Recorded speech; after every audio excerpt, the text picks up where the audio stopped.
assistant is now the interim head coach as we are underway from Bankers Live Fieldhouse. Atlanta at 0-2, Indiana at 0-3. One of these teams will earn that long searched for first win of the season. Here's Tiffany Hayes in her second game of the year. Missed the opener. Late arrival to camp. Williams swings it around. Indiana in those rebel uniforms based after the Stranger Things fictional TV show from Hawkins, Indiana. That's a good look. Yes, it is. It's one of my favorite shows, so I can't wait for season 4. Mitchell open in the corner. Good look for Kelsey Mitchell. That three ball not been falling for her, not been falling for Indiana. Mitchell at just 27% entering tonight. She shot it at 38% a year ago. Here's Kennedy Carter, the electric guard. Can't get that one to go off glass. And Breland pulls down the rebound. Breland and Tiffany Mitchell getting their first starts of the season. As Marianne Stanley looks to mix things up for a group that has struggled out of the gates. First quarters for Indiana are certainly a focus. Indiana's missed their first two looks. Odyssey Sims lines up a three. Sims in her first season in Atlanta. The Fever actually traded for Sims in the offseason as the Fever turn it over. That was Tiffany Hayes. They will have Odyssey Sims on the floor, though, momentarily. Kennedy Carter in year number 2 out of Texas A&M. The 3rd overall pick, was the runner-up rookie of the year a season ago. A terrific season in the bubble in her first year in the WNBA. Williams off balance, leaves that one short. Rebound pulled down by Elizabeth Williams.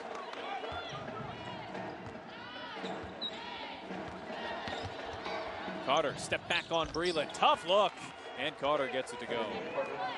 She's such an extraordinary player. You know, just being able to come into the league and have the impact that she had last year as a rookie. I'm expecting big things from her this year, and just doing little shots just like that is really going to get her and set her up really well for the future. She missed 6 games in her rookie season, and if she had stayed healthy, may have won Rookie of the Year. It went to Dangerfield as the Fever turn it over. Hayes can't finish in transition.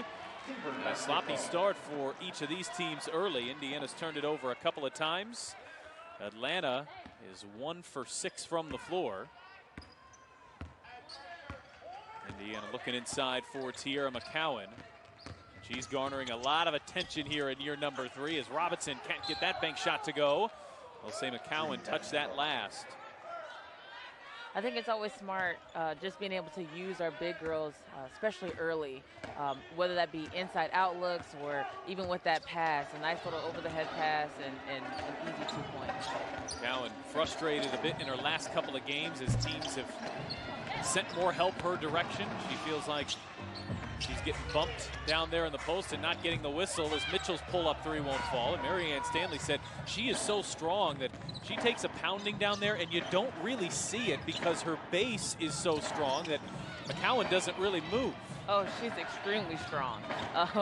Not only do she work in the off-season, she also works extremely hard during the season and getting bumped with the practice guys. So it's always good to see her bang with the big girls.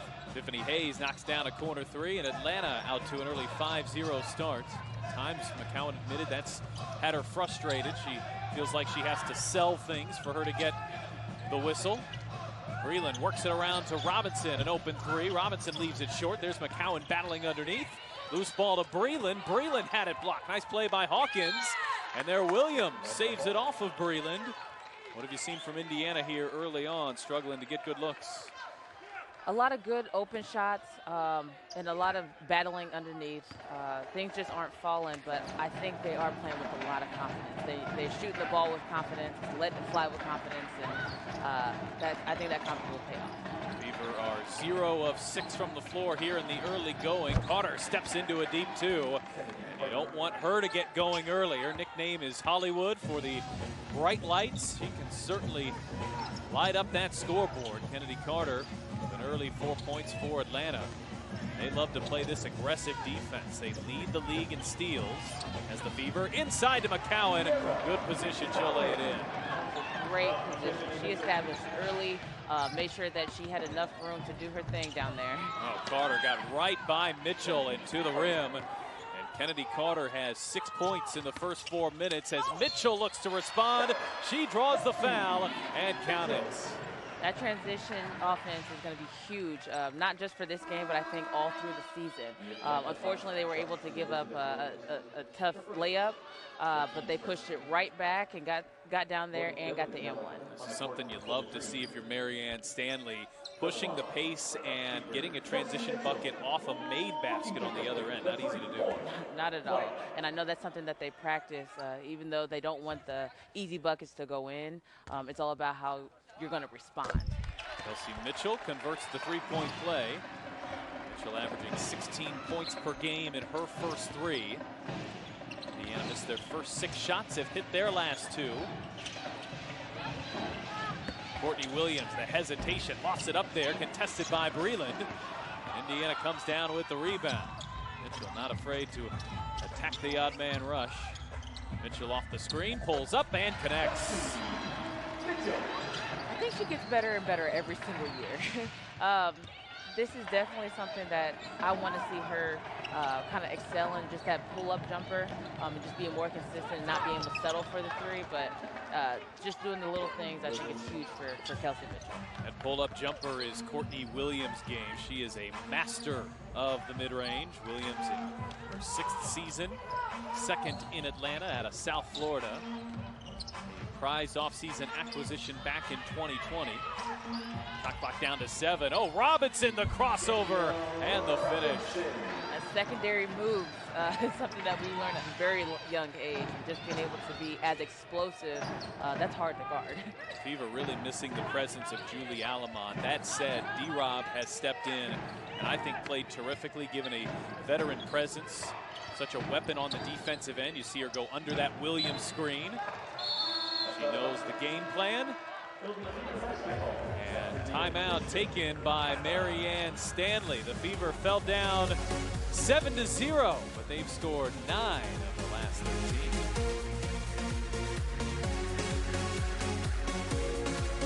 As part of the historic 25th season, the WNBA launched the inaugural Commissioner's Cup in-season competition. Download the new WNBA app to check out the scheduled leaderboard and to connect with fans live during Commissioner's Cup game. Tonight is the 4th consecutive Commissioner's Cup game for the Fever. A look at the schedule. Your first home and road game against each opponent in conference counts as a Commissioner's Cup game. They will keep track of those records on the side, and then the top 2 teams in each conference will match up in Phoenix in August with $500,000 on the line for those 2 teams. So certainly plenty of incentive as the Fever come out of the timeout. They get McCowan a good look. She just can't finish.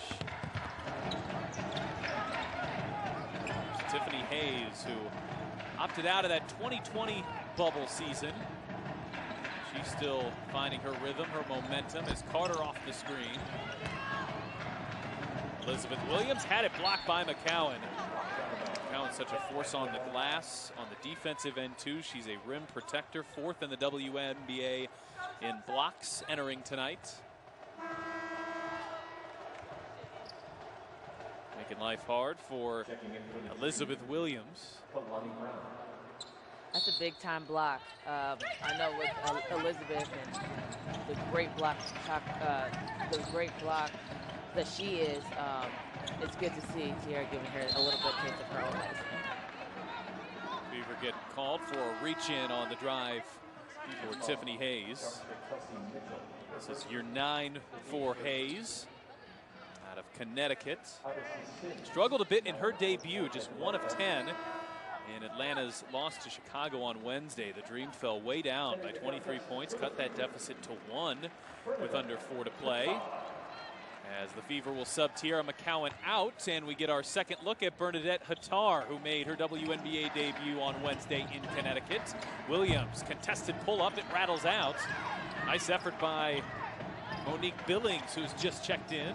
Earned the offensive rebound for Atlanta.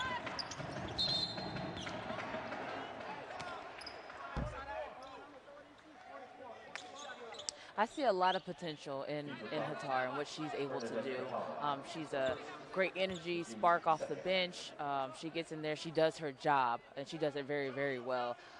So I think as the season goes on, we're going to continue to see her grow as a player and even as a leader. She's certainly done plenty of growing at 6'10", tallest player in the WNBA, and you see her size right there at the top of your screen. I mean, you cannot teach 6'10". No, you cannot. She uses her length and her size very well. I was just so impressed on Wednesday night, the fluidity. You don't often see that from a younger player that has the size that Hattar has. Really a fluid game. Robinson left it short, but Carter was standing on the baseline. Marion Stanley talked about that. It can often take a player a couple of years to just kind of grow into that frame. Right, and you know, I think that really just speaks to the coaching staff and the support staff that they have, and just being able to give her the confidence that she needs to go out there and do what she needs to do. There's Jantel Lavender coming off the bench here for the first time this season. She started those first 3 games. It's really impressive against New York in the first 2 as Atlanta hands off underneath. And Kalani Brown, who's checked in for her first minutes on the season. Another big Brown out of Baylor. Mitchell's play catch. Here's Kelsey. Kelsey Mitchell getting good looks. They're just not falling for her from the three-point line. She's now 0 of 3 from out there tonight. 27% from distance on the season. Indiana, who's been outscored 92-30 from the three-point line so far, has opened up 0 of 4.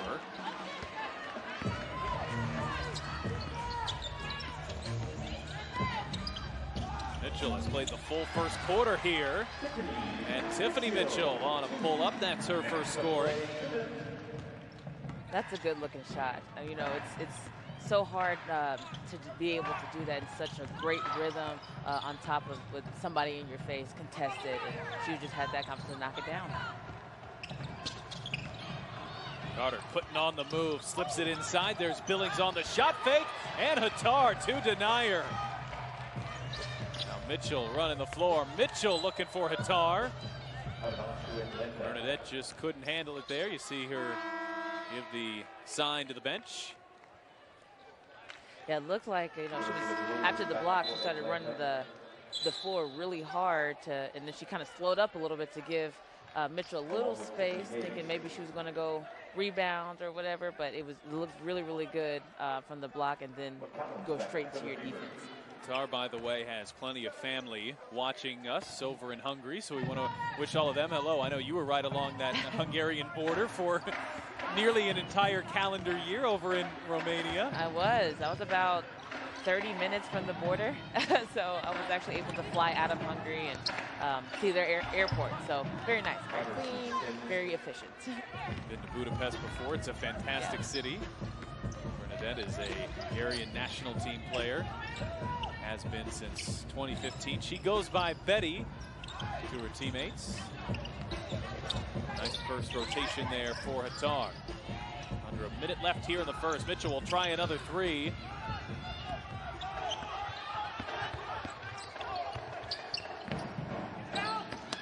Billings driving through Lavender, and Billings draws the foul.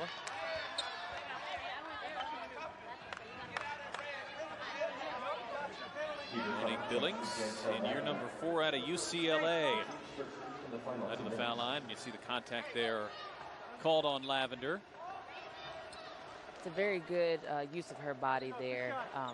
Got Lavender a little out of position, kind of got her up in the air, and she was able to go right into her body and draw the foul. That's very smart by Billings.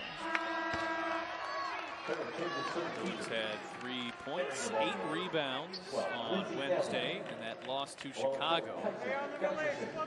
Atlanta undergoing a coaching change 2 weeks before the season. Now Mike Peterson comes in, and he's a well-known assistant, so he hopes that that learning curve is not all that significant, but that's still not an easy situation to go through. They had hoped Nikki Collin would be there for quite some time, and Collin jumping at the opportunity to take over for Kim Mulkey and Baylor, who are the perennial powers in college basketball. Lavender steps into a long 2, and she hits.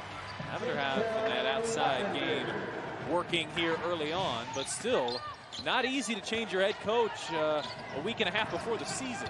Not at all. I think that puts a little stress on the players, on the rest of the coaching staff, and you know, every time you start a new season, that's like almost like a New Year's resolution. So just having that change, but they're adapting to the changes very, very well, and just being able to be as aggressive and kind of play within their limits. Mitchell will have to get rid of it. She will heave, and that will take us through who everybody is working a little bit differently in the pandemic these days. Our digital crew does not only fantastic work, but they are working within the protocols of COVID, which can make things a lot more difficult to cover the team, but they are an extremely dedicated bunch and delivering terrific content. There's a terrific start for Kaiser Gondrazik, the 4th overall pick. Gondrazik hits that early three. She's come in, played a couple of minutes off the bench here so far.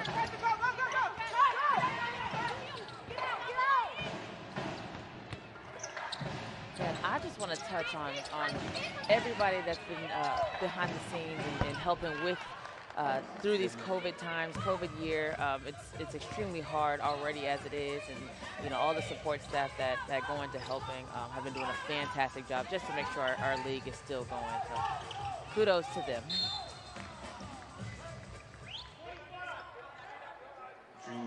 Monique Billings called for the foul on Atlanta.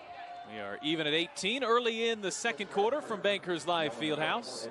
So good to just see fans back in the building after everything we went through last year. And it was a remarkable job by the league and all 12 of its teams to make that restart happen. But boy, we miss seeing bodies in the stands and these cheering Fever fans. Absolutely.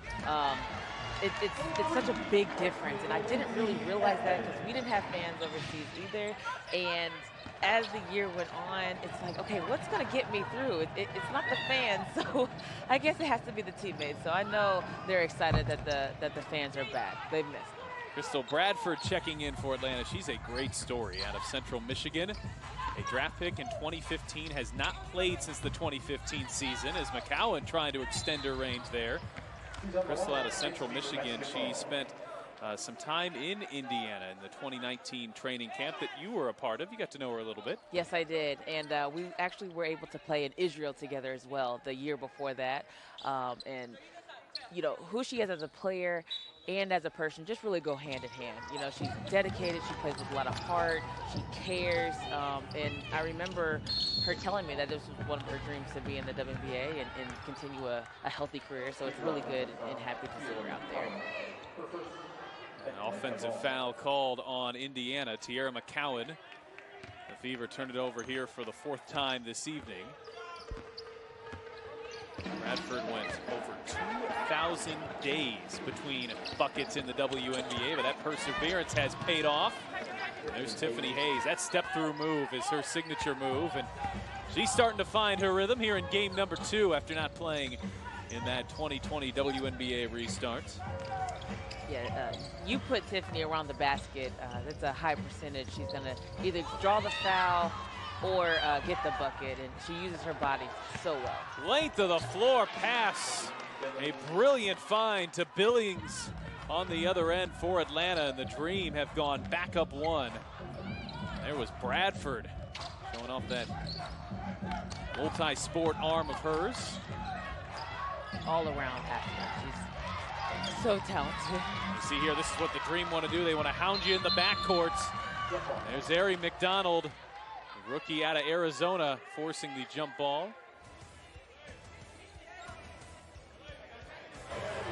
Atlanta with 16 steals per game. That is far and away #1 in the WNBA.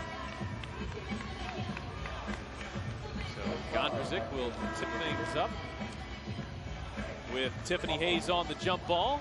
Bernadette Hattar is checked back in for Indiana. Dream jumped down to that early 7-point lead. It has been a tight one ever since. Neither team has led by more than 3 points here in the second quarter.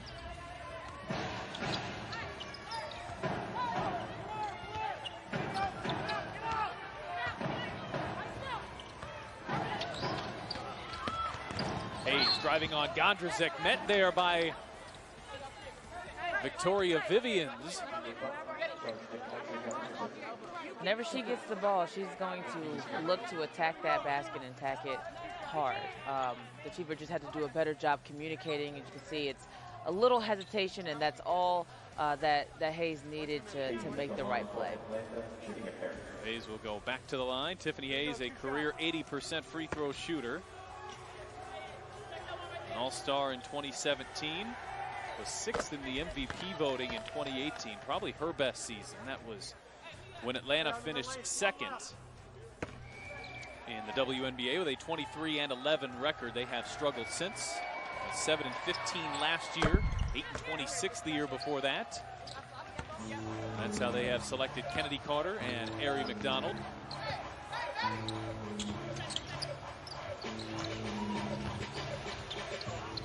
Allen looking inside for Hattar, able to rescue it.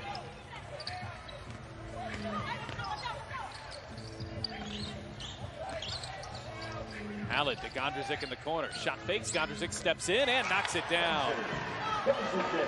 Nice little hezzy. You saw earlier that she made that three, and although she the defense was able to bite on it, she made the right move. Nice little one dribble pull up.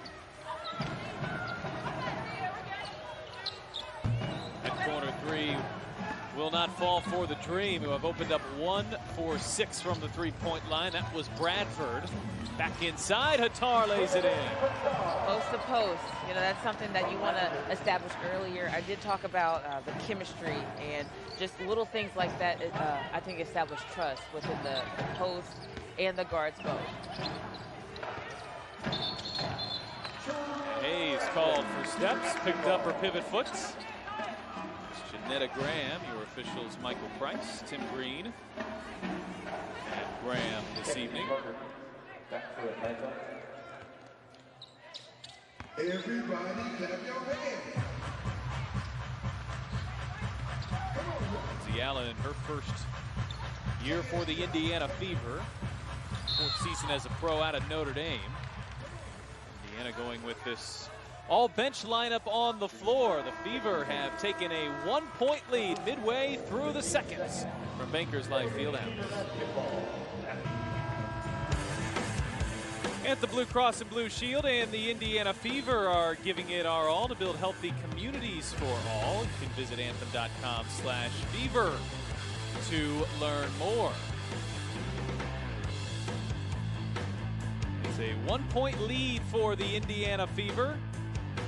Atlanta in the offseason, purchased by a new ownership group led by Larry Gottesdiener. There's a look at Larry there, and also as a part of that group, Renee Montgomery. And I think it is so important and so significant for this league to get former players and icons and legends involved in a way that Montgomery is. I think players like Montgomery is just paving the way. I think she took a huge step in what it means to be a women's basketball player and just making the changes that we've all want to see and that we've all talked about. She's out there doing it front line. So I'm super excited for her and her journey. Here's Kaiser Gondrzik getting some extended run here in the second quarter as Hattar turns and hits. How about that look for Betty? That just looked fluent. That looked like she's been working on that shot day in and day out. That looked like second nature, and that's what I like to see. Carter back on the drive, gets inside through the contact, draws the foul. And Kennedy Carter, who got off to the hot start, she's got a game-high 8 points. Go to the line for a pair of free throws. They got Vivians on the foul. Carter is an 84% free throw shooter, had 21 points in their game on Wednesday. Already had 4 25-point games in her career. She did those all in her rookie season.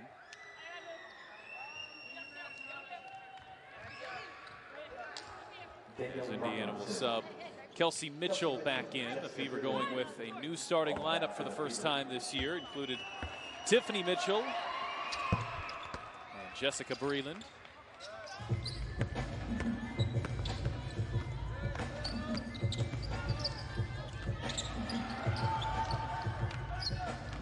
This is Breland back in the game. Handoff Mitchell.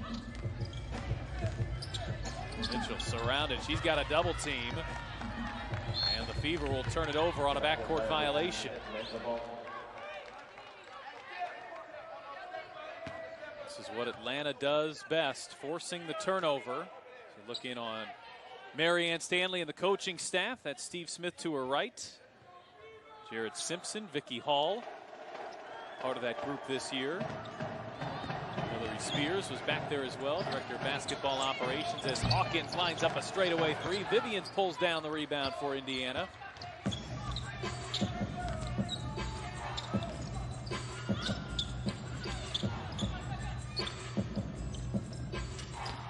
Mitchell has 5 points tonight. She'll pull up.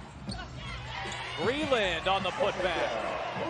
That was a great shot by Mitchell, just being able to recognize that she wasn't going to be able to go all the way in there. Just missed it, but did open up possibilities for Breland to get in there and clean it up. 5 rebounds in 6 minutes for Jessica Breland, as Kalani Brown off targets. Breland has the mismatch on Sims. They'll feed it in to her, and Breland draws the foul inside. Jessica Breland, who struggled on Wednesday night. They insert her into the starting lineup, and she's having some success here with this group. A lot of success. I mean, she's such a force. You know, I think that the Dream is paying a lot of attention to her, which is getting her able to do what she's doing, along with being able to open up for her teammates and getting them some good looks as well. Breland, 79% free throw shooter, misses the first there. She said her #1 reason for signing in the offseason was Catch, Tamika Catchings, who she played with back in 2013. This is her 10th year in the league. Was in Indiana in 2013 and now makes a second stop. She did not play in the bubble season either. She was medically exempt. Yeah, that's a good reason to want to come back, to be Catchings. You know, and just the person that she is and what she's trying to do for the program is definitely a great reason to come back. We will honor Catch on Sunday at halftime. She'll get the Hall of Fame inscription on her banner, which is already hanging in the rafters. Kristen Airy will be part of that, as Hattar off target on the turnaround, battling for the rebound there with Carter. And Hattar earns the jump ball. She doesn't give up. You know, she saw that the ball was a little bit to the right. She was able to get in there, get a hand in it, and make sure that she made the play. Hattar battling there with Carter. We'll see how this jump ball goes, but when you're Hattar and you're 6'10", a jump ball is not a bad result. Not at all. Not at all. I think it puts the Fever in a great position to get a bucket. Billings, though, at 6'4", will jump against her.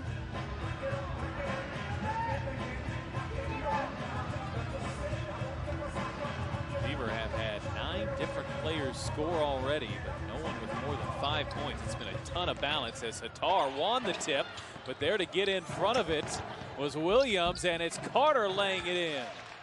You know, we talked about the athleticism of this team, and Hayes was able to see exactly where the ball was going to be placed, and she made the play. Breland pulls up, leans in, and rolls that one in and ties the game back at 32. Jessica Breland, 5 points, 5 boards in 8 minutes. Now it's Hawkins trying to respond, runs into Hattar, defended well. Breland pulls down the rebound.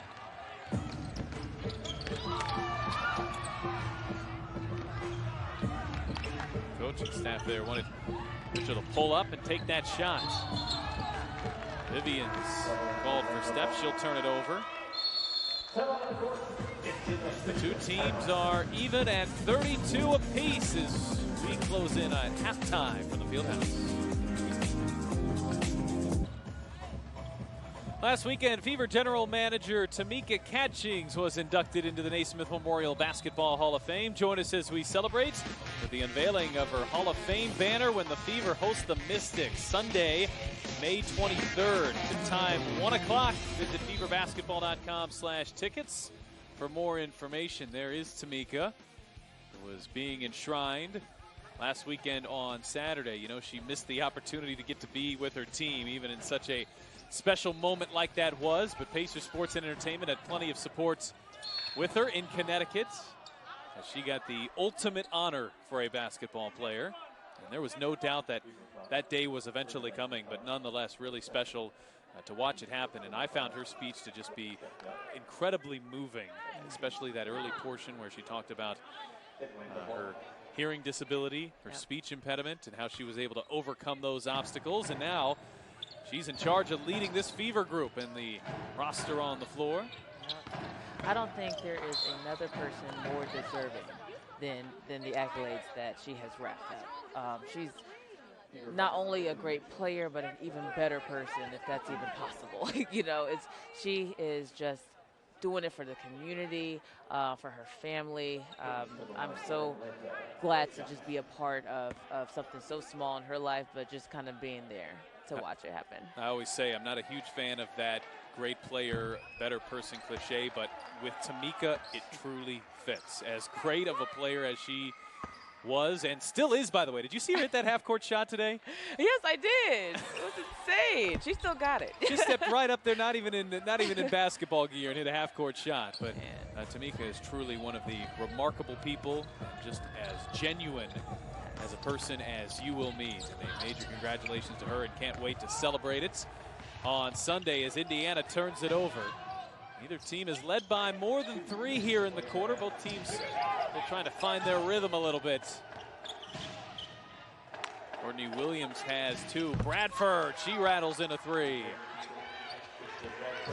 That was a great little ditch pass to Bradford in the corner by Courtney, and just making sure that she found the open player. I think it looked like she was going to attack a little bit more and kind of got the defense going, but she was able to be the decoy for Bradford.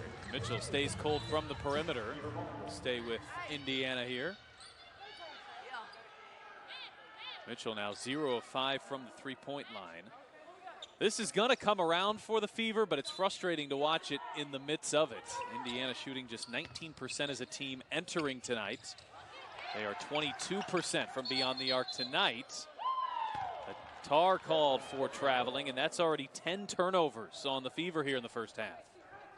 Yeah, that 3-ball, even though they're great shots and open and shooting with a lot of confidence, it's just not falling. And it could, one of 2 things could happen. They could either, stop shooting and stop being aggressive, or they could step up to the challenge and knock it down. Billings off target there. Hattar pulls down the rebound. It's her second. Hattar's played 8 minutes here in the first half as Robinson gets inside. Some contact there. She didn't get the call. Billings battling underneath with Breland. Oh, look at Breland get to the floor and earn the jump ball. Yeah, the refs will let him play a little bit. It looks like there's a lot of contact down there and on both ends, and Breland was able to stay with it and get on with the jump ball.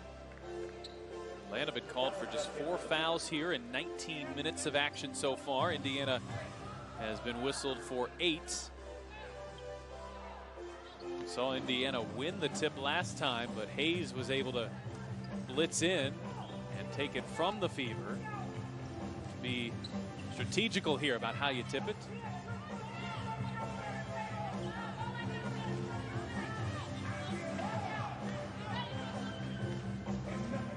Breland trying to get it to McCowan. You can see that space open up. The Fever, though, able to win the tip.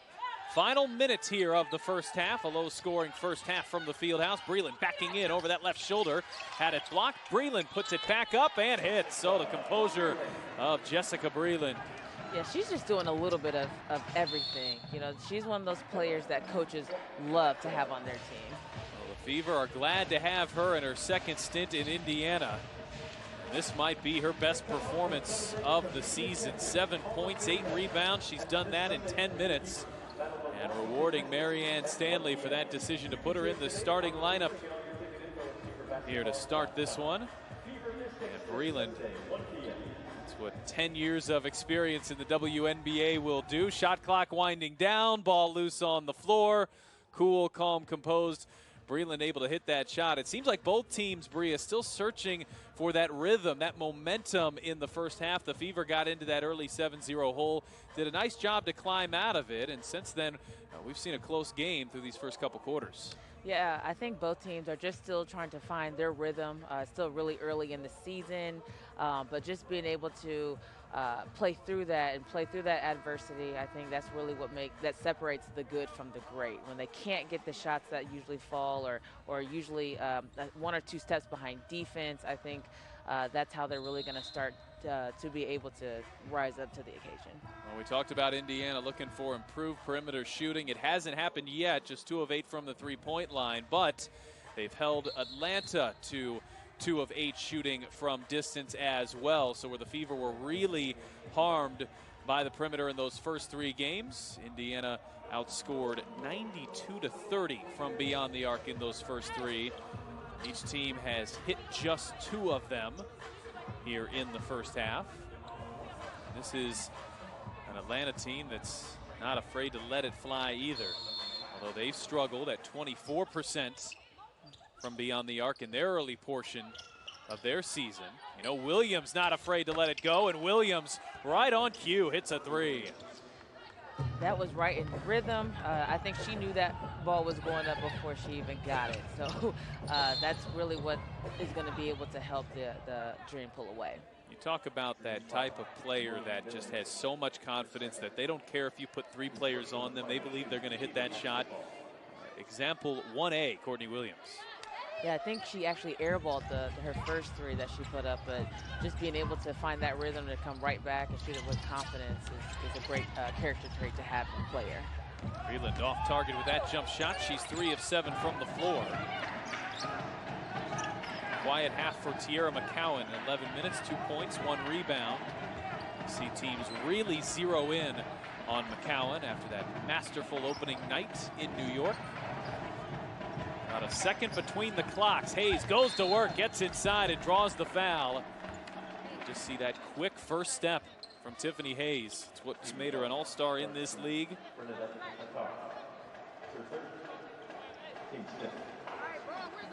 That was a great crossover at the top of the key to get McCowan back on her heels, and then she just has such great body control that when she goes in there, she's gonna draw that foul. I actually had the opportunity to watch Hayes overseas playing the EuroLeague Championship against Brandon Stewart, Jan Cole Jones.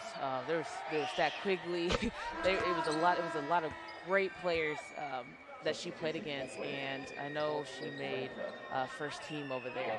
They ended up coming up short, but she held her own. Well, she struggled to find her rhythm in her first game back for Atlanta on Wednesday. She was 1 of 10. Not the case tonight. Hayes already with 11 here in the first half. She's done that in 18 minutes, has played nearly the entirety of the first 2 quarters for Mike Peterson. Also for Atlanta, Bernadette Williams. Atlanta can match their largest lead of the first half. And Hayes will do just that. Mitchell will have to heave. Don't think she got it off in time, but it did fall.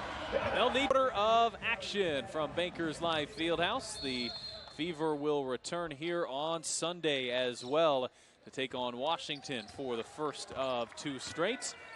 As Indiana opens up the 3rd quarter, this is their largest deficit of the evening. Trailing by 7. Mitchell had 5 points in those first half, and she and Tiffany not on the same page to open up the 3rd quarter. Yeah, and that's what we don't want to see. We want to be able to limit our turnovers for the second half and just being able to not only put the ball in the bucket, but kind of put some stress on their defense as well. Here's Kennedy Carter with those 12 points in the first half. Weaves inside, left it behind for Williams. Williams sees the double team, able to toss it off McCowan. Shot clock down to 7.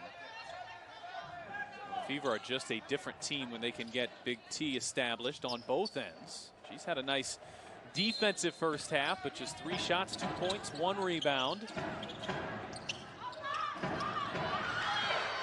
Carter just able to avoid the 5-second count, and they throw it off of Robinson. Yeah, that was a long 5 seconds. You can see at the top of the screen there, I think Victoria Vivians thought it was something more like 6 or 7. That is Michael Price, the official there. They will reset the shot clock. I think back to 7. That's where it was.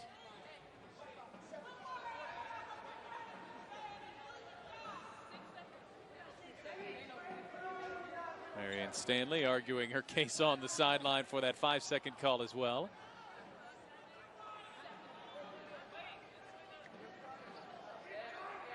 And they've reset that shot clock to 7. Atlanta after this one goes to Chicago, then hosts Dallas. Chicago's off to a nice start to their season. 2-0, got a win severely shorthanded over these Dream on Wednesday. And Atlanta, after all of that, turns it over.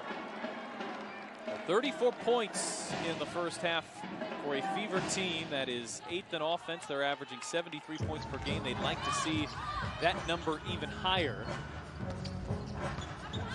I think once the 3-ball kind of comes along, I think that number will definitely increase. But until then, you know, they just got to find other ways to put the ball in the bucket. Kelsey Mitchell now 2 of 9 from the floor. Mitchell had a 26-point opening night in New York. Was held to just 9 points on Wednesday against Connecticut. Kennedy Carter now 5 of 9 from the floor. No scoring here. 1:10 into the third quarter. Inside to McCowan on a bullet pass from Breland. And Williams had to foul her. A good foul there by Elizabeth Williams, who was out of position.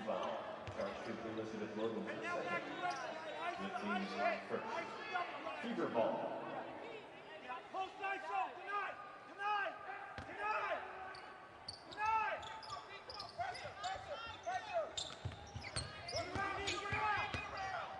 Mitchell on Hayes, up top Breland, shot clock down to 8. Breland pulls up from the foul line and hits. It's been a great evening for Jessica Breland. 9 points, 8 rebounds for Breland as Carter arches that one up, gets the offensive rebound.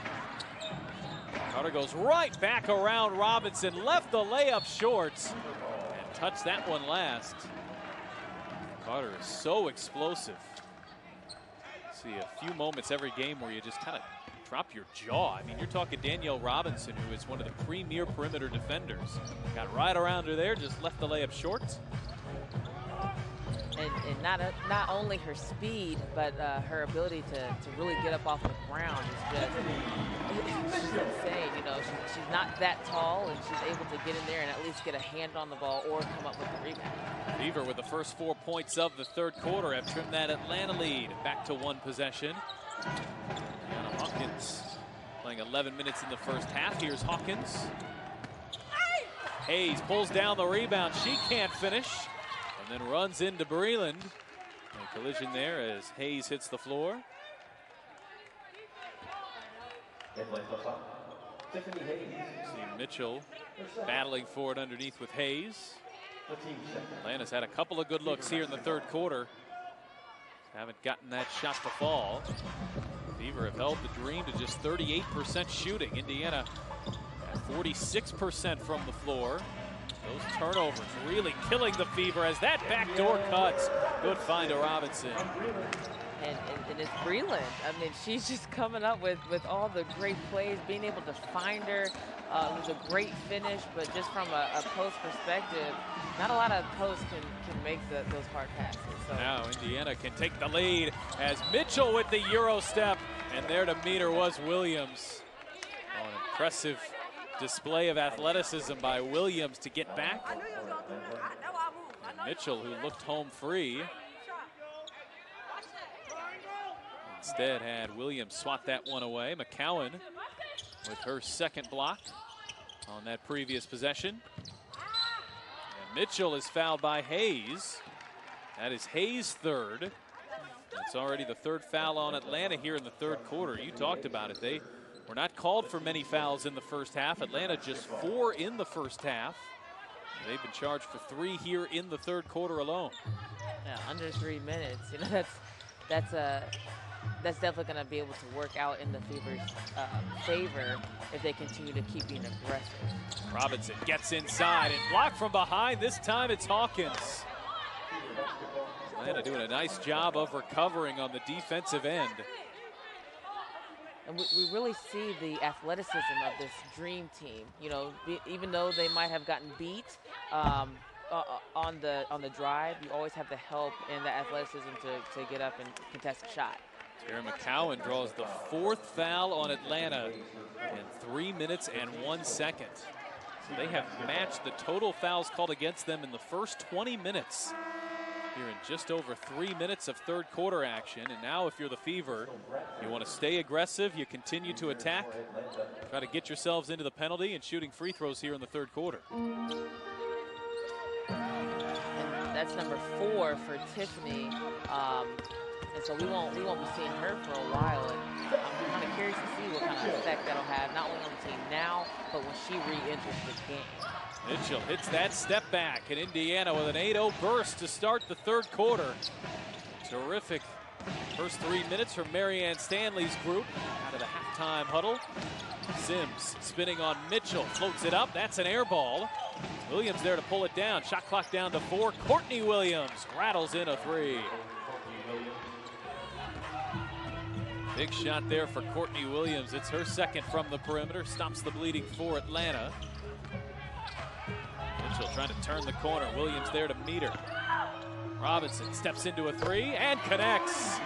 That's not Danielle Robinson's game, but she's shown as her career has progressed, if you leave her open on the perimeter, she can make you pay. Hit a couple of 3s in Connecticut.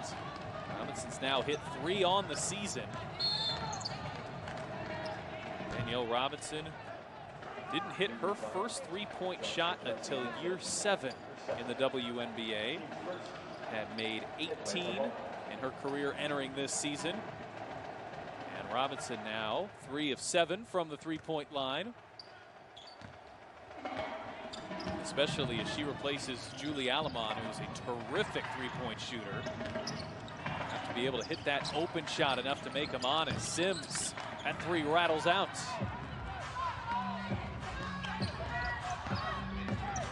Mitchell right to the rim. She blew by Bradford, and Tiffany Mitchell has given Indiana a 3-point lead. It matches their largest of the evening. Williams from the corner.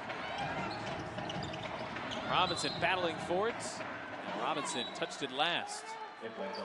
I think the biggest difference that we're seeing is just the attack. You know, she just kind of waited for the defense to fall asleep, and with a burst of energy, she's doing what she does best. Not only her, but everybody. Even with the 3, it was just a great attack by Mitchell to get her open. And I think that's really the difference between the 2 halves. Hawkins inside. McCowan contests. Shot won't fall. I'll say that hit the rim. Resets to 14. Hawkins a corner 3. That's an air ball. Indiana's defense really tightened up here in the third quarter. Robinson gets to Mitchell. Mitchell to finish. It's a 15-3 run to open up the third for Indiana. Mike Peterson has seen enough. Fever scorching here to open up the third. D-Rob and Kelsey Mitchell. A new Fever season means new Fever gear. Shop the newest jerseys, hats, and t-shirts while repping your favorite players. Tonight's game night special. It doesn't get any better than this, does it? That special edition Rebel t-shirt, only $12. You kidding me? Get game ready and support the Fever. FeverBasketball.com. Next time out, I'm heading over to FeverTeamStore.com, I should say. Get myself one of those before they sell out. I think the jersey's made in like 18 minutes. Wow, wow. And you know what? I'm going to be right behind you. I think I saw a hat earlier that I wanted, a couple of the shirts. You know, I think hopefully they stay open, you know, when we're done, so I can go in there and splurge a little bit. Odyssey Sims out of that timeout, gets a bucket to pull Atlanta back within 3. Oh, Jessica Breland against her former team. She's had it going all night. Yeah, we continue to see her maturity in the game and just being able to be that leader that they need. And Atlanta turns it right back over. 11 points, 11 rebounds for Breland. This is just a different Fever group that's come out of halftime. Completely different. And I think another factor that plays into that is just not only being aggressive on the offensive end, but being aggressive on the defensive end as well. Dreamers having a hard time scoring, but I think that's because of how aggressive the Fever team has been. Indiana's held Atlanta to just 5 points here in 6 third-quarter minutes as Mitchell gets inside. Tough pass. Carter comes up with the steal. That's Indiana's first turnover here in the second half. They were snake bitten by the turnover in the first half, and Carter connects off balance. You don't want her to get going. She had a 12-point first half. That's her first scoring of the second half. Mitchell starting to heat up a little bit here in the third. Breland wide open. Oh, called for steps. She wished she just took that shot. A rare mistake on what's been just a brilliant night for Jessica Breland. Yeah, I don't think she realized how open she was. I think she thought that there was already a defender there, and it kind of hesitated a little bit, but instead of being, ready to shoot, I think she got it. Breland, by the way, had a double-double her last game in 2019. She did not play the restart. So that was just 5 games ago for her. They feed it inside. Williams, the hesitation, blocked by McCowan, and McCowan comes up with a rebound. That's the second board for Tierra, who entered the night averaging a double-double. Mitchell weaves inside, fades, left that one long. Gets a second try, straightaway 3. Mitchell's getting some good looks from the perimeter. You can see the frustration there. She is just 0 of 6. It's hard to believe these 3-point woes have continued. You just tell yourself that this is small sample size and will correct itself. Water finds its level kind of thing. Indiana hit 3 in the opener, 3 in game number 2. They hit 4 in Connecticut on Wednesday, and they've hit 3 so far tonight. This is a Fever team, 7 per game a season ago, and Mitchell leads that group as Williams works off the screen. Yeah, I think with Alleman not being here and being the presence that she is from the arc, that definitely plays a factor into their percentages. Job by Mitchell to avoid the travel. Robinson ran right in to Sims.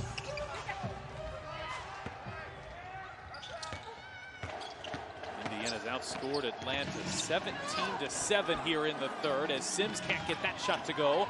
Robinson battles for the rebound and earns a fresh 14. Carter steps into a 3 and connects. Kennedy Carter ties the game. Their first 3-pointer of the evening. We've had a good one going here from Indianapolis. We are all even at 51 here late in the third quarter. Kennedy Carter with 17 points. And she's got Atlanta back to even from the field house. Marianne Stanley made the switch from Jantel Lavender to Jessica Breland, and Lavender's had a good start to the season. Not necessarily indicative of Lavender's play by any means, but Breland into the starting lineup as a double-double, and now you see Lavender getting some run here with the second unit as Kelsey Mitchell, the only starter on the floor. Here's the rookie Gondrazic. Allen, cross-court pass. Lavender left alone. She connects. It's funny, when you speak highly of people, they hear it and then they turn that into points. So, but that's something that it looks like she's just been so comfortable with. I know in the first half, early, she hit that corner long too, but just being able to have that confidence to really step in off the bench, especially, and knock it down. Here's the first minutes for Shekinah Strickland. She is a good 3-point shooter, shows it right there. Comes in cold, buries a 3. Mitchell, deep 2, she hits. See Mitchell now 5 of 14 from the floor. Mitchell able to get a hand in there to deflect that. Atlanta keeps position, and Strickland hits another 3. Strickland has come in and in 30 seconds buried a pair from the perimeter. Hard to be more efficient than what we've seen from Shekinah Strickland in year number 10. When we talk about, players knowing their role and doing their job, I think that is exactly what people or coaches, want to see. She hasn't had any clock the whole time, and she comes in and it's just a huge spark off the bench and confident enough to knock down that that pair of threes and just kind of change the momentum of the game. A career 37% three-point shooter. Just stepped onto the floor for the first time this half. We have not seen Ari McDonald tonight. The third overall pick out of Arizona has yet to hit a shot in the WNBA as Hattar turns. And Billings thought she had a clean block, but there's a whistle in there as well. She's a little taller than what I thought. I'll tell you, I saw her in the, yeah, she got Billings, Hattar on the elbow there. I saw her in the back hallway, and I work with the Pacers as well, so I'm used to seeing tall humans, but I had a double take. I mean, she is at 6'10", the tallest player in the WNBA. We see Tiara McCowan all the time. Right. I mean, I don't want to say she dwarfs Tiara, but she is definitely taller than McCowan, who's right up there with the tallest in the league. Wow. But I think I'm just so impressed with her fluidity. Yes. Clearly a good free throw shooter as well. Hattar calmly knocks down the pair. It's been a great first couple of games for Betty Hattar. Had 6 points, 5 rebounds in 19 minutes in Connecticut. Hattar with 6 points in 10 minutes here tonight. She's tied this one back up. Carter gets by Lavender, gets to the rim and draws the foul. Kennedy Carter will go to the line for pair of free throws. Carter leads all scorers tonight with 17 points. Got a little bit on the arm there as she was going up, but I was really impressed how Kelsey Mitchell came over when she recognized that her teammate was beaten. Carter hits the first free throw. 84% free throw shooter. That Hollywood nickname sure is fitting. Absolutely, and I mean, she has a long career ahead of her, and she's just only going to get better and better with time. I'm really excited to see how her game kind of pans out, but you know, she's already doing a lot of things that you know, 5, 6, 7-year vets do. She was the 4th overall pick in 2020. Lauren Cox was the Fever's selection at 3. Cox, unfortunately, has been injured to start this season. The Fever hope to get her back soon. And a dangerous pass as Williams had intercepted and set sail for the other end, but a whistle first. It's Atlanta foul. Kennedy Carter, her first penalty. And they call it on Carter. That's a big decision either way. Not saying that call is wrong, but that's the difference between a layup for Atlanta and a couple of free throws for Lindsay Allen for Indiana. Allen is a 75% free throw shooter in her 4th year out of Notre Dame. She was a freshman in 2013-2014 on that Notre Dame team that had Natalie Achanwa, Jewel Lloyd, Kayla McBride. That Notre Dame team lost in the title game to UConn.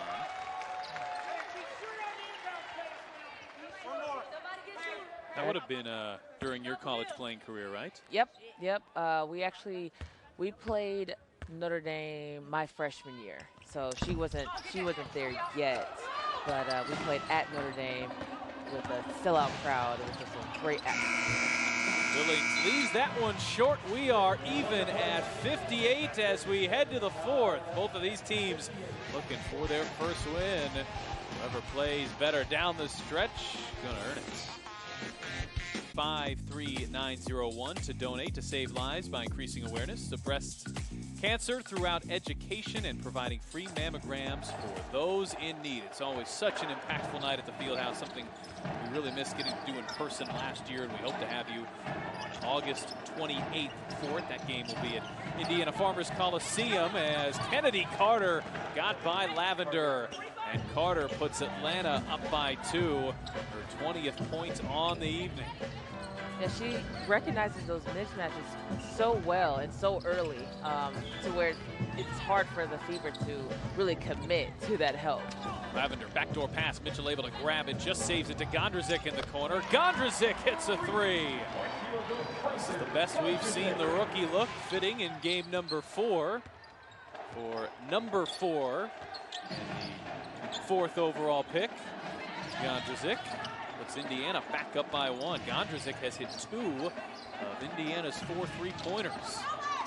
Billings had it blocked. There's Hattar to meet her. Now Mitchell running the floor, and Strickland will foul her. When you are 6'10", you are just constantly in position for plays like this, but the timing has to be good also. Hattar timed that one perfectly, sends it back on Billings. It's her second block. Yeah, I agree. Just her aggression, especially on this defensive end, has been so so fun to watch. She's just a player that, you see a lot of players, long, lanky, might not be able to move as well or have the timing on the blocks that she has, but she's such a presence down there in the post. That's tough. Mitchell draws 2 fouls in 2 seconds here. Again, these could be significant. They add up. They turn into penalty free throw opportunities. If you can get yourself to 5 here in the fourth quarter, that's 2 on Atlanta. Mitchell sees the double. Allen, cross-court pass. Breland open on the baseline. Left that one short.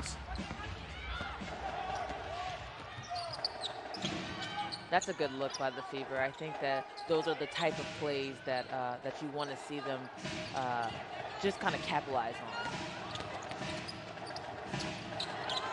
Corner 3, Strickland.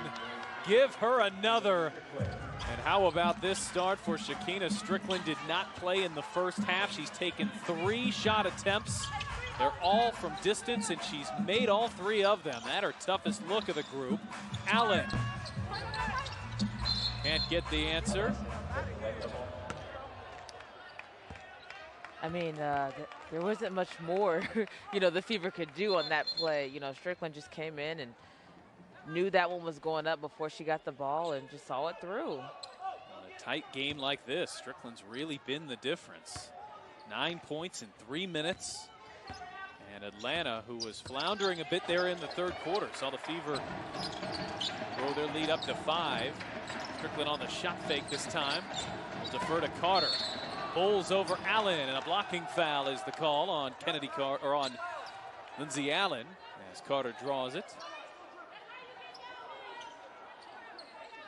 Fever foul charged to Lindsay Allen. Her first. It's the team's first. Well, there was contact. You had to call something there. I think it could have gone either way, but regardless, I think you give Allen credit there. She did a nice job of staying with Carter. I think it was just a little lower the shoulder by the offense and great position by the defense, but that's a tough call to make. Hattar pulls down the rebound. Splendid defense there from Breland. Now it's Allen looking to run. Sets up Breland. The shot fake. Breland goes up and had it blocked by Billings. Gondrazic turns it over, looking for Hattar inside. Hayes working the baseline. An open Strickland. Strickland finally misses. After hitting her first 3. He's taken 4 3-pointers in 4 minutes. Mitchell, step back 3. You bet! That was probably her toughest attempt from that 3-point. Well, yeah, from the all game. And so she was able to just kind of read the defense and hit the shot. Mitchell, who was 0 of 6. Another one of those players like Courtney Williams, like Kennedy Carter. It does not matter the kind of game she's having. Just exudes confidence. Carter, tough look in there to save it was Billings. That won't go. Gondrazic pulls down the rebound. Some big minutes here for the rookie Kaiser Gondrazic, who plays well into the fourth quarter here. Gondrazic is swarmed, able to save it. Now Allen with a 4-on-3 right to Hattar. And Bernadette Hattar now with 8 points. Here in her second game in the WNBA, Atlanta trapping along the perimeter, and the Fever get their way out of those traps and earn a nice look inside for Hattar as Hayes will earn a trip to the line. Those are one of those things that, it's good defense, but even better offense. It just kind of rolled in the Fever's way, and we were able to put the ball in the bucket. Atlanta takes those risks. They like to trap. They like to try to form those double teams and get those steals. And this is not an easy spot for a rookie to be. I mean, goodness, you have Billings swarming you. You could even see kind of the shake of the head. Billings couldn't believe Gondrazic was able to rescue her way out of there. That's a huge play. That goes from an over and back to an easy bucket for Hattar. Really nice work tonight for Kaiser Gondrezick. 8 points in 12 minutes. Hit 2 of Indiana's 5 3-pointers as the three-pointer starting to fall just a little bit more. Love to be a fly on the wall of that conversation. I was just thinking the same thing, but you can just see from the body language, you know, how coachable, you know, she is. And just being able to not give up on the hustle plays. Because like you said, that could have very easily went south for her if she turned it into a positive.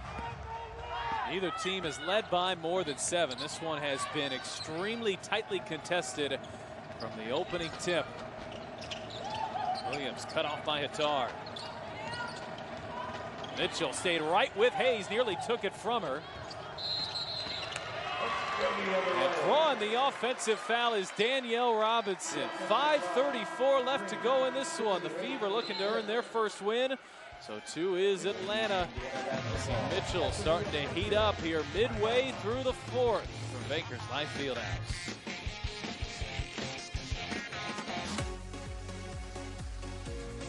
All right, Fever fans, we would love to have your help. We want your feedback on tonight's streaming experience. Visit feverbasketball.com/survey to help us improve your Fever game day.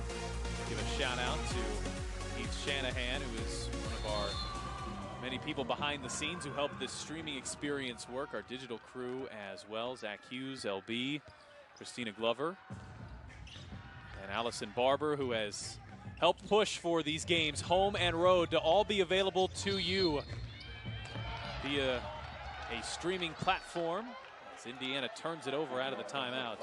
I'll tell you, I'm really excited to have 31 of the 32 games. I think we'll have you for 14 of those, which will be great to get to do nearly the entire season of Fever basketball. The only other one will be on ESPN2, so fans will be able to catch it there. Here's a look at that illegal screen on Hattar. Yeah, I'm so thankful that, you know, this opportunity was presented to me, and man, everybody does such a great job behind the scenes that we just don't get enough credit. And I'm really excited to be a part of such a great staff, and I know you've helped me a lot in my first couple years, so I really appreciate it. Good to have you along for the ride as a loose ball foul off the Robinson miss will keep things here, and that will be the 3rd on Atlanta. Tiffany Hayes, by the way, that offensive foul before going to break was her 5th. Wow. So Hayes has picked up 5 fouls in 25 minutes, and Mike Peterson now has that tough decision on how long do you let Hayes sit on the bench. Oh, they got Robinson in free underneath the buckets. High pass, though, and Robinson had to go retrieve it. She whips it into Hattar. Oh, it wouldn't fall. It rolled around and wouldn't stay down from Hattar. That was a terrific pass from Robinson, and now Sims sets up Courtney Williams. That's a 3, and a big answer for Atlanta. Man, talk about momentum change, you know, from a 2-pointer to that corner 3 is just, sometimes that's just really how the ball rolls, but that was such a great find, and it just kind of rolled around the rim there. Breland's getting tons of looks here tonight as Atlanta continues to attack around the perimeter, and Jessica Breland taking advantage. 11 points, 14 rebounds. Breland in her 10th season. Was originally the number 13 pick back in 2011. A 79% free throw shooter. Her 2nd trip to the line here tonight. I can tell how well the team is really rallying around Breland, you know, kind of feeding off her energy, finding her in the open spots. She has really been the key, and I know that we talked a little bit about her being, you know, a new starter, but after today, I don't see why she wouldn't be a starter the rest of the season. Ties the game up, and Marianne Stanley riding the hot hand. McCowan has not played very often here in the 2nd half, instead going with Hattar as Williams dials up another 3. Back-to-back 3s for Courtney Williams, and Atlanta goes back in front by 3. That 3-point shot really starting to fall for the Dream. They've hit 8 here in the 2nd half.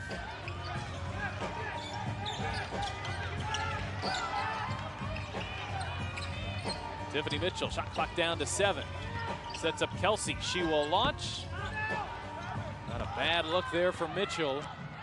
Just couldn't get it to go. And now Sims whips it back to Williams. She and Strickland have kept the boat afloat here for Atlanta.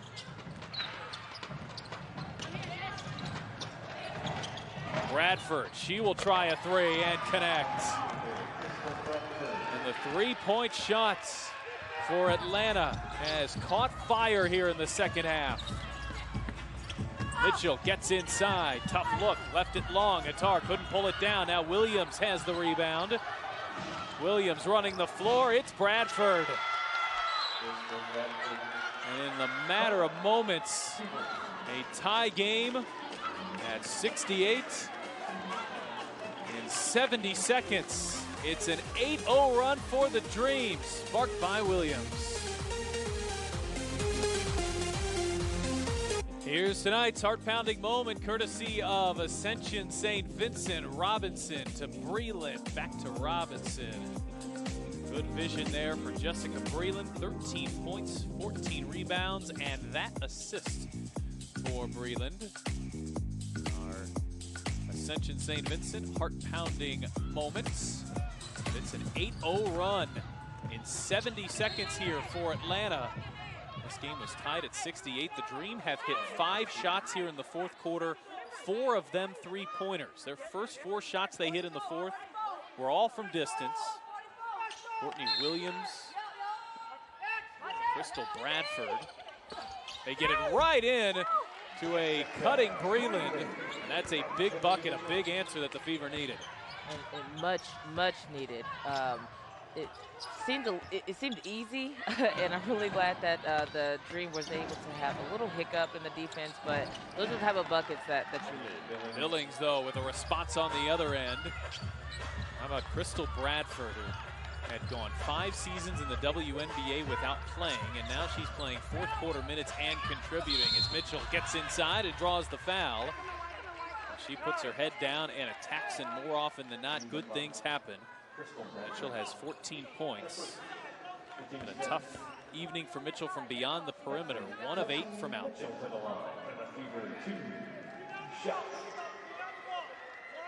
1 of 8, and she still has that confidence about her to still be on the attack. You know, you see it all the time where players might not be hitting from the outside or can't buy a bucket, and start to kind of put their head down and kind of be discouraged. But one thing about Mitchell is that she's always going to be herself. She's always going to keep her poise and her confidence to make the next play. And that's what she really credits for her big step forward last year. She was a more confident player. Stopped thinking about all the ancillary aspects of the game and just focused on being the best player that she could. And she finished the year 6th in the WNBA in scoring. Pulls the Fever back within 6 here. Williams has been dynamic. Deep 2. Williams stays red hot. And, you know, we've seen that her whole career, but it's something about tonight where I feel like she's either jumping a little higher or releasing the ball at a higher point, but that's hard to guard. Breland being swarmed by Bradford. Breland got by her over to Hattar, and Hattar hits. Indiana hanging around here, down by 6. They're going to need some stops on the defensive end. You can't keep trading buckets, you know, at a time like this. A minute 30 to go. You got to get a stop and a score. Stop and a score.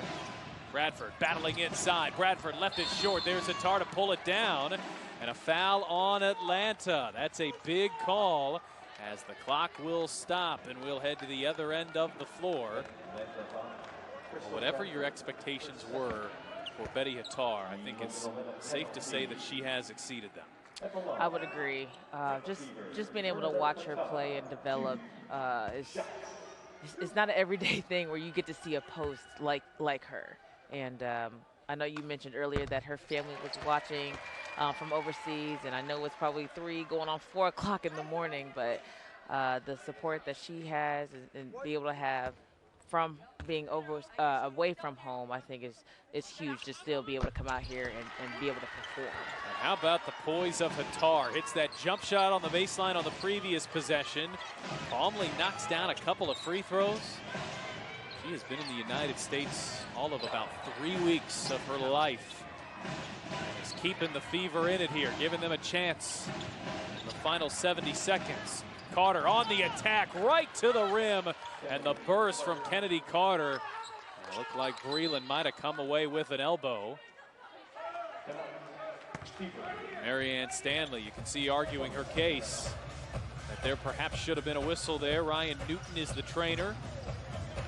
Ryan Newton will head her direction. Get another look. Breland clearly shaken up there on this Carter drive. Oh, that easily could have been an offensive foul. Yeah. That offhand whacks Breland up high. There was no ill intent there, but that doesn't matter. That should have been an offensive foul. You hope Breland is okay because she has put forth one of the better nights of her career. 15 points, 14 rebounds. They might go take a look at this. I thought they might. It's under 2 minutes. You know, that's a hard elbow, even though it wasn't, you know, on purpose. That's part of the game where the refs still have to make those calls. Now, unfortunately for Indiana, they can't overturn the foul call, but they can look at this for a flagrant. And there is, of course, no ill intent there, but as it has been explained by Monty McCutcheon and the league, your hands are not supposed to be up in that position. So even though you don't mean to make contact here, what you hear from NBA and WNBA officials is that your elbow, your hand should not be up that high. We will see if they have determined if it's enough for a flagrant one or not. They unfortunately cannot call that a foul, which it clearly was. We continue on. It looks like they have decided that it does not meet the parameters. Unnecessary contact, wind-up impact, and follow-through. And I'm not saying it should be called that. It's close. Right. But you will see, if you make contact above the shoulders, oftentimes that call goes the direction of the player that's hit. And what the officials will tell you is your arm, your hand should not be up that high. Right. And even, I mean, if it's coming up, even on the way down, too, there might be some tricky calls in there, too. I remember in that very short amount of time that I was with the Fever, we had a whole meeting about just that, you know, just being able to recognize the follow-through of your motions, your arms, your legs. It matters, and they are looking for those. So it's a 6-point Atlanta lead with a minute and 6 seconds left. Mitchell gets it to Kelsey. Open corner three. Kelsey hits. There we go. Just get her started, I think, with 1, 2 little buckets, and I think that just really makes a spark in her play. Well, how about the shooting from the perimeter from both of these teams down the stretch? We've got a 3-point game with 62 seconds left. Well, some hot shooting from the perimeter, both by Indiana and Atlanta. Two teams that had really struggled to shoot it from out there until we hit the second half tonight. A switch was flipped on both of these sides. Atlanta has hit 9 threes in the second half. Indiana has hit 3 threes here in the fourth quarter. As Kelsey Mitchell's latest has brought Indiana back within 3. And still plenty of time here for the Fever in just a 1-possession game. Yeah, the Fever just have to continue to play smart, play together, and make sure they get the defensive rebound. Giving the Dream second opportunities, I think, has been a real big key factor for keeping them in the game. Courtney Williams has 16 points. She's done her damage here in the second half, working on Mitchell, and Mitchell called for the foul. That is the 3rd team foul on Indiana and the first in the final 2 minutes. Fever had that foul to give. Let's see from that angle.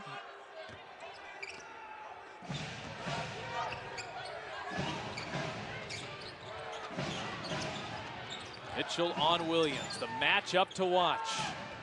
Shot clock down to 4. Williams on the drive, pulls up, left it short.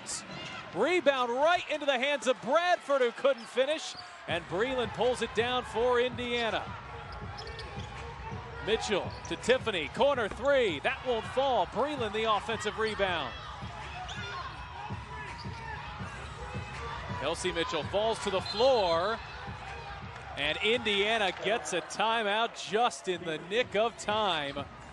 Terrific work there by Marianne Stanley. Wow.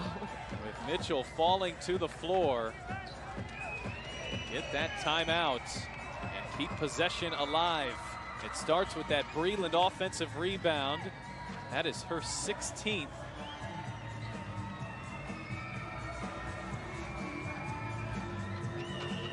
And that'll give Jessica Breland a career high in rebounds. 16 is her new career high. And what a performance from Breland, who gets her first start and has stepped in and made numerous huge plays for the Fever. A 15-point, 16-rebound evening for Jessica Breland. Yeah, she has really been the difference maker for this game. I think that slow start that we were talking about at the beginning of the game, we really wanted to pinpoint and really kind of keep an eye on her. And I think she has really stepped up to the plate and put this team on her shoulders. All right, so you have a 3-point game here, 16.6 seconds remaining. 8 seconds on the shot clock. You know, the Fever would love to go the direction of Mitchell if they can. You know, Atlanta is thinking that as well. They will lob it into Breland. This is Mitchell. Shot clock down to 4. Mitchell's got to hurry.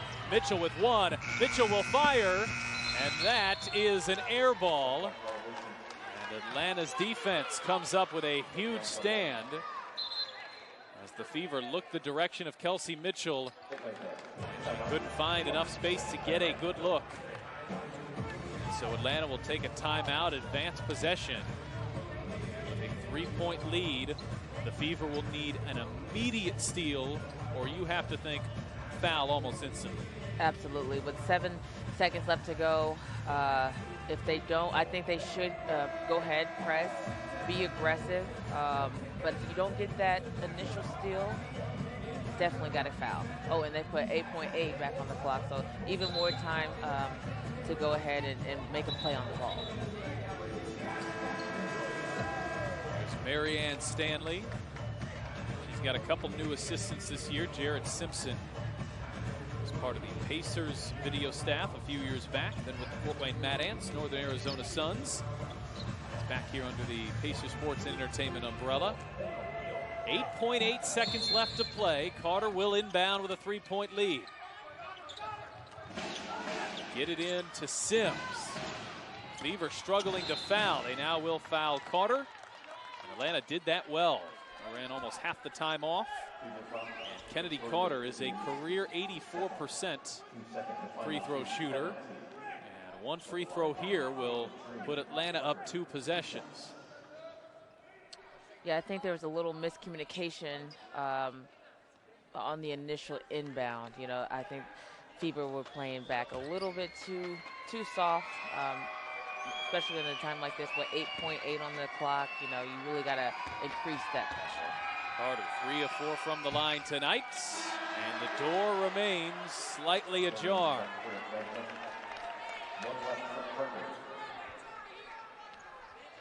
Victoria Vivians checks in for Indiana. The Fever put more shooting on the floor. Carter hits, and it's a 2-possession game. And the Fever are out of timeouts here. They will have to go the length of the floor.